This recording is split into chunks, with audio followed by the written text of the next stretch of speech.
दिल्ली सरकार का बड़ा फैसला। बढ़ते प्रदूषण के बीच सभी सरकारी प्राइवेट दफ्तरों के लिए 50% वर्क फ्रॉम होम अनिवार्य। दिल्ली एनसीआर में लगातार बढ़ते प्रदूषण को देखते हुए दिल्ली सरकार ने सख्त कदम उठाए हैं। गुरुवार से राजधानी के सभी सरकारी और निजी दफ्तरों में 50% वर्क फ्रॉम होम अनिवार्य कर दिया गया है। सरकार का कहना है कि इस फैसले का मकसद सड़कों पर वाहनों की संख्या कम करना और प्रदूषण के स्तर को नियंत्रित करना है। नियमों का उल्लंघन करने वाले संस्थानों पर भारी जुर्माना लगाया जाएगा। इथियोपिया की संसद में पीएम मोदी का ऐतिहासिक संबोधन, कहा गुजरात और इथियोपिया दोनों शेरों का घर, यहाँ घर जैसा एहसास। पीएम नरेंद्र मोदी ने 17 दिसंबर 2025 को इथियोपिया की संसद को संबोधित किया।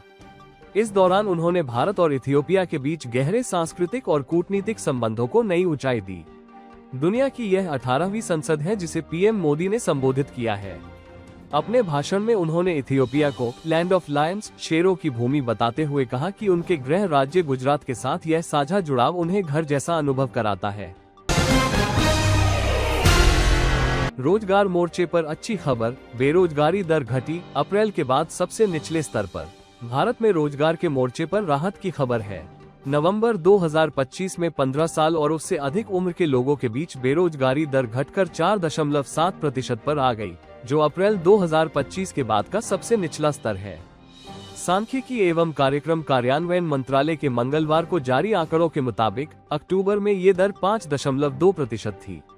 ग्रामीण क्षेत्रों में बेरोजगारी नए निचले स्तर 3.9% पर पहुंच गई, जबकि शहरी इलाकों में ये घटकर 6.5% रही।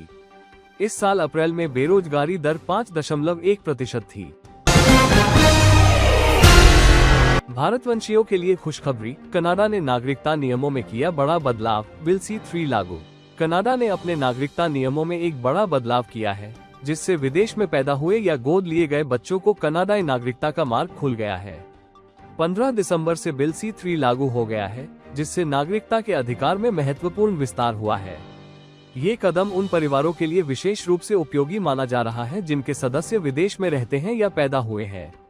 कनाडा में बड़ी संख्या में भारतीय समुदाय निवास कर रहा है, इसलिए यह नया नियम भारतीय मूल के नागरिकों के लिए फायदे का सौदा साबित हो सकता है, खासकर उन बच्चों के लिए जिनके माता पिता कनाडा के नागरिक हैं लेकिन वे खुद विदेश में पैदा हुए हैं।